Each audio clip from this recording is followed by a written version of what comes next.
This is Rooted by the River, an SRC parenting podcast. None of us have parenting figured out, but I'm so glad you're coming on this journey, a journey to grow as parents while we raise and disciple our children. Rooted by the River is here to equip your family to root deep in the living waters of Jesus and his love. I'm John Homas, the family pastor at Spanish River Church. We're here today with Dan Meyers, who serves over at the Spanish River Counseling Center. Welcome, Dan. Hi, John. You've had a long history at Spanish River. You've been a pastor here. We were talking before we hit record about how your first day here was right after Hurricane Andrew back in the 90s. Yeah. So you've served in youth ministry. Currently, now you're over at the Counseling Center. Yes.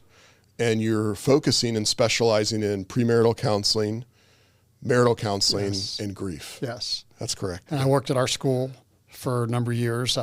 Actually, claim to fame was I was elementary principal for 2 years, which is outside my comfort zone. Yeah. And then I was care pastor here for a lot of years. Okay. Thank you for serving. Yeah. I mean, you've been around a long time. And well, we love the Lord and we love this place. When I say we, my wife and I, and my daughter comes here with her family. So this is home for us. Well, since we're talking about marriage, how long have you been married, Dan? At the end of this month is going to be 46 years. Congrats. Yeah. That's amazing. Yeah. Well, you've not only counseled a lot of people who have gone through hard seasons in their marriage, you've been married for a long time, so you have some great experience. But, I think what happens a lot of times when you get married, you walk into it and you have the honeymoon period. And what tends to drastically change the honeymoon period is the arrival of children. Now, Yes. of course, I don't mean that in a negative way about the children, but all of a sudden you lose a lot of things that you had before the children. Yeah. You lose connection or the ease of connection. Finances get a little bit more difficult. Yeah. You lose the romance. What else have you seen that can happen and maybe even put a marriage in a caution zone or danger zone once kids arrive? Well, I think you said that because when you talk about connection, I'm thinking about communication. Yeah. And what hit me as we were talking earlier and kicking some things around. There was a song, I won't remember who it's by, called "Slow Fade," and a lot of times you talk about that honeymoon period, and I'm going to interject this. My wife and I didn't have a honeymoon period, not because we didn't love each other, but we didn't have premarital counseling. Okay. And so why I am so adamant, I wouldn't do a marriage, a wedding, I wouldn't do anything without people going through pre-marriage counseling because we didn't have that. So the first 2 years of our marriage, my wife's father was a pastor. He did our wedding, but he didn't do counseling. And we were trying to figure things out. Wow. And I remember, this isn't how this should go. Yeah. But we didn't know how it should go. Right. Thought of how it should go. But so I am so adamant about that because it took us a while to get on track. We loved each other, loved the Lord. And, I will say this, without Jesus, we wouldn't be celebrating 46 years. Yeah. Well, praise God. So that communication and connection is so important. So when kids arrive, for a lot of people, it's already embellishing some slow fade that's already happening because people think this will just work. Yeah. Communication doesn't happen well. They don't resolve conflicts. And now you're tired. This child takes up a lot of energy and we don't have energy for each other. Yeah.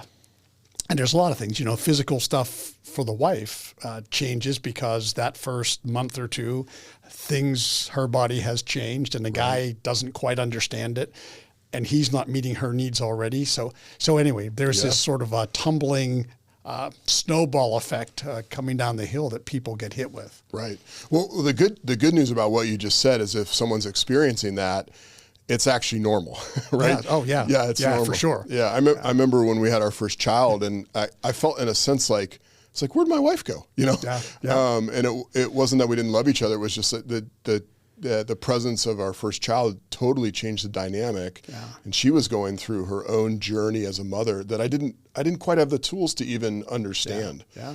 And so it's almost in a sense like you kind of disappear. You become like you kind of become this like relationship of function. Like we're now taking care of this kid. Yeah. And even last night my wife and I were watching a video of our oldest when she was just 6 months old, and we were laughing about what a sweet time it was for us. But we also remembered like it was just hard to connect during that time. Yeah. And you said something interesting to me once about how a lot of people, that slow fade you're talking about, a lot of people don't seek help until it's like the car has already been totaled. Yes. Yeah. Yeah. And again, because they're not recognizing what's happening, and so they get frustrated with each other. The expectations are meet my needs. Yeah. So we're back to the children coming in. My wife worked. So as soon as she could, she went back to work, and we had to share. The great part about ministry is, and I worked in the inner city, so I was afternoon, evening, and we both shared childcare with our daughter, and so I could get up at night because she's dead tired, and we shared those things. Sometimes that doesn't happen, and again, guys don't understand what the woman's gone through. Right. And again, I'll jump into this little piece of, it's a big piece, in Ephesians 5, I think when God commands men to be Christ to their wives and to bring that spiritual sense, women are more spiritual and emotional than men. And I think God commands us to meet that part of them. And so I think in that slow fade, some of that's not happening. So I take part of my counseling is to have the guy realize you're doing a devotion with your wife and you're bringing scripture and prayer to your home. Yeah. And when that doesn't work, the woman pulls away because the guy's physical, that's not her long suit, and they miss each other. Yeah. Yeah. So some things happen because we're devoted to this and we're commanded to this, but we're not doing it right. So when the child comes, there's already missing pieces. Yeah. Well, then that's helpful, because I think what we could say is, okay, this is normal. If you find yourself in this situation in the midst of kids where you're sort of ships passing in the night, it's hard to connect. It's hard to find the romance. It's hard to even at the same time feel like you're on the same team, Let's talk about some of just the basics that are best practices for finding each other again and getting on the same team. My wife and I, we talked about we learned the difference between fighting each other and fighting for each other. Yes. And so what are some things that you give counsel, or you give couples counsel to do that are just like basic things that can help them reconnect? Yeah. And one thing is, when we talk about love, right? And it's like this emotions, you talked about the honeymoon period. There's so many emotions, good emotions, but love's not emotions. Love is action. Yeah. And so that's practice good. How to love each other. Yeah. So my wife is very different from me. She's task oriented. That's like how she's wired. I'm not task oriented. So I meet her needs by doing tasks, and I don't want her doing tasks for me. Yeah. And she will, because that's who she is. But we learn how to love each other. Yeah. So some practical things are, I counsel, soon to be newlyweds and people that have been married a long time to have a business night. So, for example, if Debbie and I have, Debbie's my wife, if people don't know, Debbie and I have a business night, usually Sunday night. It can be 5 minutes or it can be 2 hours. If we're going over our finances, that, Debbie pounds those out and she gives me 4 spreadsheets of information, which I try to be thankful for, but she's doing those things, and my love for her says, hey, let's go over this. Right. But usually it's just schedule. When am I home? Because at the counseling center, I'm out a couple nights. When I was doing ministry, I was out 4 nights a week. So here's when I'm home for dinner. Here's our schedule. So we knew, and it's a time when we plan vacation times. It's a time when we plan family things. But I find that it's a time when people learn to connect. So I have a couple I'm meeting with right now. And when they started doing this business time, when I suggested it, he started connecting with her better because they got to talk about things that matter to him on the business end. And it helped them to communicate better because it got that stuff out of the way. And now he wasn't thinking, but I need to know this, I need to know this. They had already done that. And now they could just enjoy each other. So that kind of time, and you plan a date night. So I always suggest, even when babies come in, having a date night per week helps you just connect.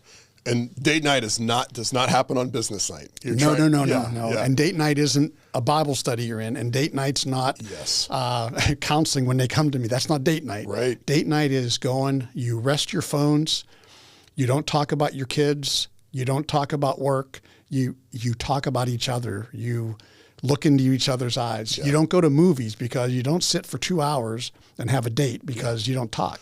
Right. It's a time when you walk on the beach, you go out to eat, you do something that you're enjoying together. Yeah. Those are so helpful because in my mind, I'm going, okay, check. We in the Homeless household, we didn't always do those things. Yeah. But over the last 5 or 6 years, we call our business meeting a logistics meeting. Yeah.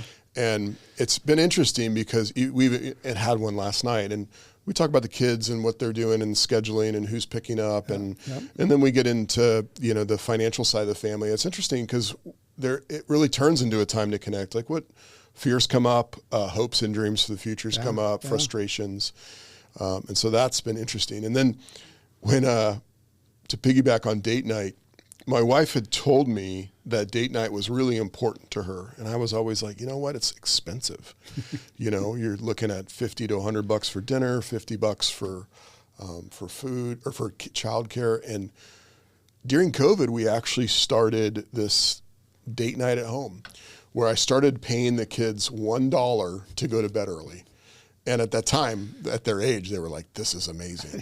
If you come out, you don't get the $1, And I would cook. I actually learned to cook during that time. And we still do that. That's our date night. Now, maybe once a quarter we'll actually go out, but that's one way we found to do it that actually keeps it less expensive. Yeah. And you can go walk on the beach or walk in the park and you don't have to spend money. Yeah. I mean, we live in South Florida. A lot of times couples are both working. So money matters and you're paying high rent, but so you don't have to spend money.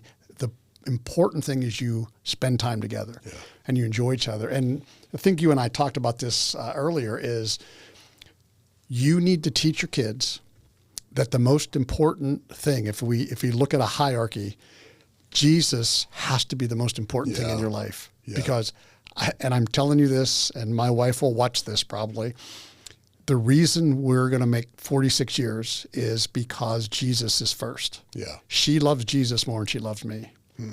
And, for a while that was a little threatening, Yeah, sure. But he's the better man. But it's important that's, and then mom and dad are important. So the kids who are the third rung watch mom and dad love Jesus, watch mom and dad love each other. And they look at their kids and say, mommy and daddy are going out because we love you. Yeah. And we get that messed up in our heads, like we have to be with our kids all the time. We have to be their friends. We have to be their entertainment. And that's not true. We have to set an example. We're not their best friends. We're their parents. And, so we set that example for them, teaching them this is how life works. And we love you so much. We're going to love each other first. Yeah. So that's beautiful. And sometimes when we do date night in our home, the kids complain because they have to eat and then they go into their rooms. They play together in their rooms, but they're not allowed to come out because the rest of the house is ours. But at the same time, I know that there's something happening in them that they can't quite measure right now, which is my parents they have something together that's outside of us. Yeah. We're friends. We are husband and wife, and that's not dependent on them. And so, and actually excluding them from that, I think it's building actually a sense of foundation of trust that my wife and I are together. Yeah. And my own parents did that. And it was so helpful to know, like, I always knew my parents were in it together.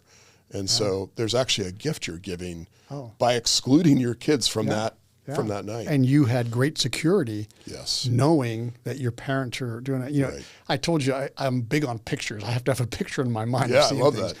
And I picture there's this big loom and marriage becomes this, you start and God gives you this yarn and you start to weave day by day this loom. And as you do it right, the tapestry becomes vibrant with color. Yeah. It becomes strong and thick. Right. And it's this, I remember going to the Vatican and looking at these tapestries that are ancient, but they're you can tell they have them bolted because they're so heavy. Yeah. And that's what you're doing. And your kids become part of the color and the vibrancy Right. of that, of the loom and of that tapestry.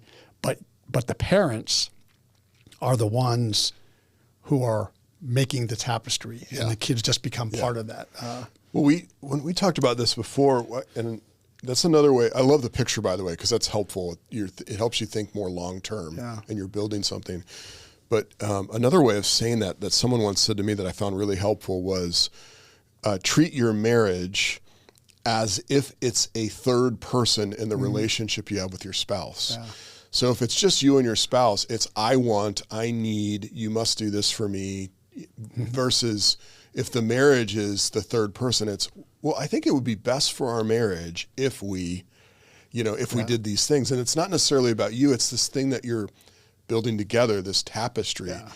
And you can start to think about what things might be like down the road if it's not about my needs, her needs, and we're just fighting back and forth, but rather we're trying to build something together that's going to stand the test of time. Yeah.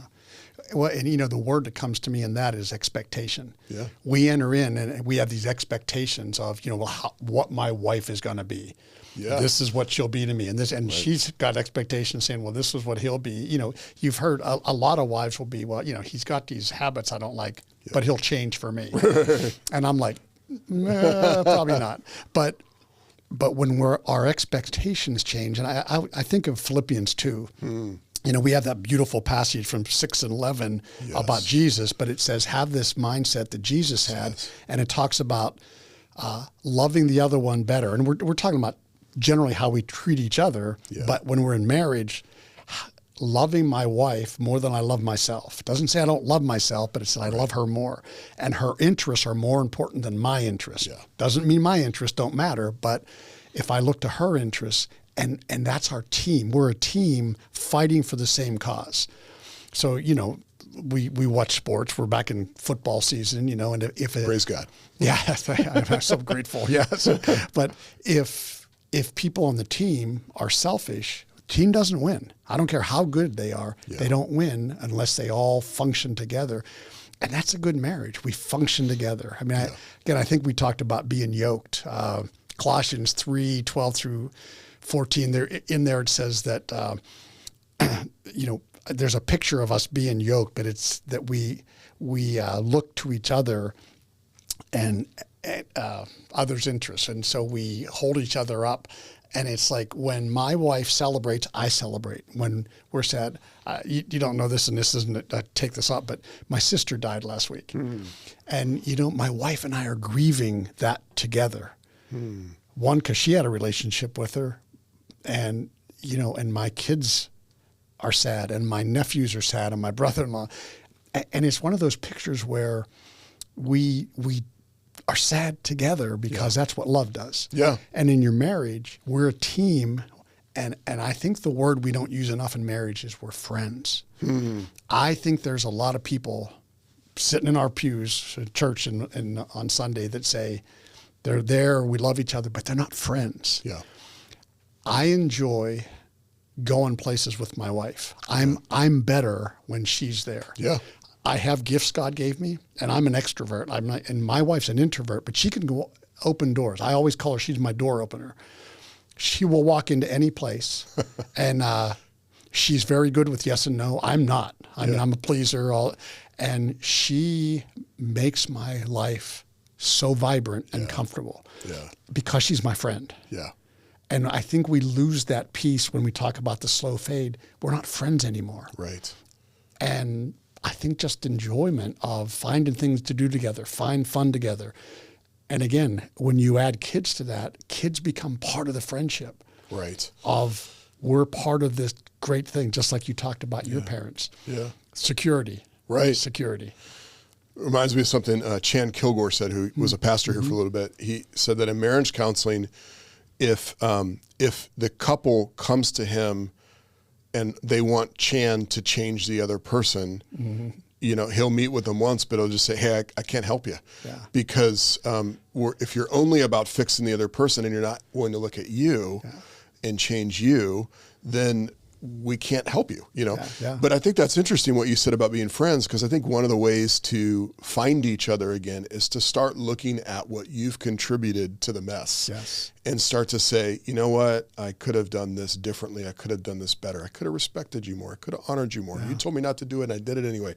Those are actually the places to go back and say, I want to rebuild. The rebuilding starts with not getting the other person to change, but rather yourself. Yeah, we did a program here for years, and we had some great volunteer couples. And it was called Re-Engage. And one of the premises was we had this picture printed out and laminated, and it had a circle. And inside the circle was the word yourself. And the premise was, these couples are coming in, some to tune up their marriage, because they knew they needed, and so we could revitalize, and some came almost done. And the idea was you can only fix the person in the circle. And that was yourself. Yeah. Because I can't fix my wife. Yeah. I can fix me and make me better. Yeah. I said to a young man who's in a rough marriage, I said, look, he says, she won't go to counseling with me. She won't do this. I said, but you can go to counseling and make you better so that whatever's going on that's so hard, you're better equipped to deal with it. Right. And that will help the marriage. Yeah. And so again, it's equipping ourselves. It's being honest. Yeah. I dealt with one of the things I tell people about naming your emotions. And I remember never wanting to believe I had anger because it was so distasteful to me. And one day I just remember, this was a long time ago. One day I sat there, I think I'm angry. And so just being able to name it was freeing, and saying, so when we know ourselves and know our problems, it goes a long way to help the friendship and the marriage. Yeah. So that's interesting, because I think what we're talking about in many ways could be categorized under stopping the slow fade, right? It's these little things that we're doing. And someone said something to me once that sounds kind of dark, but it actually was so helpful for me. There was an elder at a church I was at 15 years ago or so, and he was probably in his 50s. And this man was an incredible man in the church, and he loved his wife. And he loved her. He talked about her all the time. When you'd hear about how they met, he could give the details. So there was no question. But he had these little pithy sayings, and he said to me once, he goes, marriage, some decades are harder than others. And I was newly married. I was like, that's the worst thing I've ever heard. But as I've gone through, 15 plus years of marriage, I've realized that you have to play the long game. And so if you've been in the slow fade for a while, you can't fix it overnight, but you can control what you're doing today. Yeah. And that starts to turn the ship. And as you turn the ship, you're actually changing how the tapestry is being woven. Yes. And you might not have any hope for where you could be tomorrow, but if you kind of step back and say, but where could we be 18 months from now? Yeah. What have you seen happen in marriages where people own the moment, they own what they can change, and they say, I want to enter back into this marriage with some best practices? How have you seen that heal or change marriages? Yeah, well, one of the starkest examples was there was a couple that, and I'm not sure he really knew Christ at the time, but they got divorced. I think he had a moral failing, and they literally got divorced. And they had 2 children, and the wife was in a prayer group of women, and she and they prayed constantly for him. Wow. And somewhere in there, I think he had found Jesus. Jeez. And he came back and started to court her. Huh. And it was really hard because their children were livid with her because they gave up on him. And now they're livid with her because they're like, how could you even consider letting him back? Letting him back in the house. And they started dating, and I got to do their pre-marriage counseling, the second round, and I did their marriage. Yeah. And we all have problems, and I'm sure their marriage isn't perfect, but they're living sort of the happily ever after time right now. Wow. And they're, I don't know, late 60, 70. Their son just got married, and it's just this beautiful picture of if you both decide to play, God can do anything. And then we talk about that a lot. But I think it's getting people to believe, because you get so far out there and there's animosity, there's bitterness, there's all these things. And so again, I'm back to what you said. If we are real with ourselves and say, hey, I'm a mess. Yeah. Because I don't care what marriage is going on. There's some people, I think you alluded to this, was something when you said about Chan, sometimes people come in and I can tell they look at me like I'm a judge. You're the referee. Yeah. And they want to make their case and me to pick who's right. And I'm like, okay, just the fact you want to be right makes you wrong. Yeah. And so you got to come in and say, I'm willing to give this up for the cause. Yeah. And that's what it takes when we talk about our Christian spirit, right? We talk about kindness, we talk about love, we talk about humility, and God likes a humble heart. A lot of pride is what blows up marriages. Yeah. Because I want to be right. Right. And I found out even if I'm right, I'm really wrong, because it hurts us. Yeah. Well, there's a story about that. There's the Pharisee and the tax collector that Jesus tells. And if you actually look at, their social position and what's happening politically, we would probably actually side with the Pharisee. Like, the tax collector is an enemy of his people. Yeah. But because he humbles himself, the wrong person's right and the right person's wrong. Yeah. But I think you said something that's really interesting here. And maybe for people who are listening that are considering Christianity, they're not yet Christians, we're not just talking about if you do these things, it will be fixed. There's actually a spiritual power that comes through knowing Jesus that enables us to love supernaturally. It's the transforming love of Jesus that we actually don't have in and of ourselves. And all these best practices we're talking about are really driven by that power of being loved by Jesus and then showing that to others, including your spouse. Yeah. And I was thinking about this as I was coming in, maybe last night I was thinking about it, is I've met couples that did the right stuff, and they weren't believers, but they did the right thing. So if you go to the Bible and says, this is what a marriage looks like, and they have this good marriage. And I think it sort of angers us as believers, because how could they have a good marriage? Sure. And we have Jesus and have a bad marriage. And it's like, well, because there's a way to do this. And, right. I always think about terms. Baptism just happened here a couple of weeks ago. And the term is saying this child is part of the covenant community. Yeah.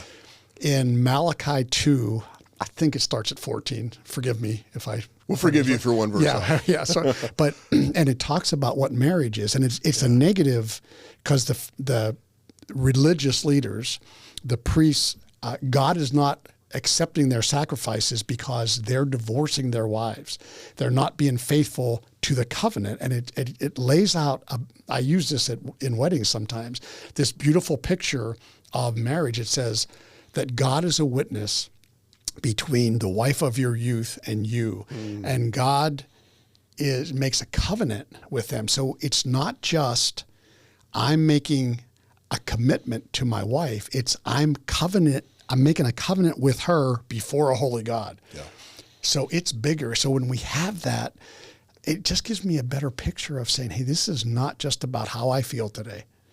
Because there's days I'm having a bad day. Yeah. Imagine that. I have a bad day, John.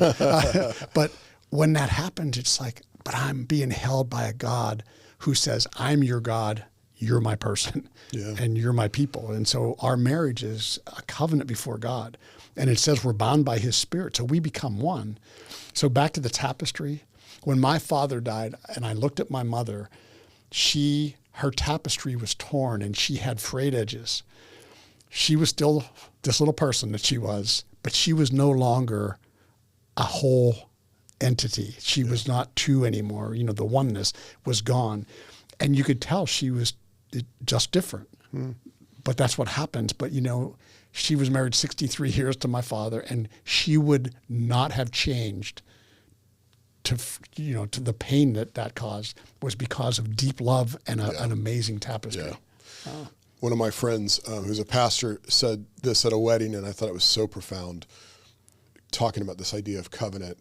We often approach marriage as if it's the love that sustains the covenant of marriage, and it's actually the opposite. Yes. It's the covenant of marriage that sustains the love as God created marriage. I'm curious, as we wind down, do you have a book that you recommend on marriage that is helpful? I mean, I'm sure you've read a lot, but what's one of your favorites? There's actually a devotional that I usually buy a bunch and I give to couples that I'm for pre-marriage counseling. Some marriage it's by H. Norman Wright. It's called this isn't quite this. I'm sorry, I can't quote it. It's Devotions for Couples, but it's H. Norman Wright was he's known in the theological world, but it's a great devotional. Okay, and I think Tim and Kathy Keller wrote a book on the meaning of marriage. That's a good one. Yeah. And I think, it's just solid. Yeah. And so if I had a go-to, that would be it, and somebody will write one today, there'll be a new marriage book coming out. Yeah. It will never be authored by me, just so you know that. But I think there's a lot, but I think that one is just that solid. Yeah. And again, as we sit here, PCA guys, it's a solid reformed book. Yeah. And again, it's they had been married. He sadly is not with us anymore. He's with the Lord, but what a ministry that they had. They did. And, it was just one of those aspects of life. So again, we've given a lot of those out. Yeah. And what was beautiful about Tim and Kathy was you got this sense, like their marriage was part of his ministry. He talked about it in his sermons. And so there was really this sense of that. But Dan, I want to thank you for coming on. This has been so helpful. What we'll do is we'll put some resources that Spanish River has for marriage in the show notes, and you can check those out. But Dan, thank you so much for being on the show. John, it's a pleasure, and I'm so grateful you're here, buddy. Yeah, thanks, man. Thanks. We'll see you next time. Yeah, thank you. Thank you for listening to Rooted by the River, the family podcast of Spanish River Church.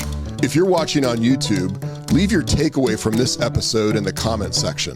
If you found the episode helpful, send to a friend or leave a review, which is a great way to help others find this podcast. Feel free to send your questions in to rootedbytheriver@SpanishRiver.com. Thanks again for listening.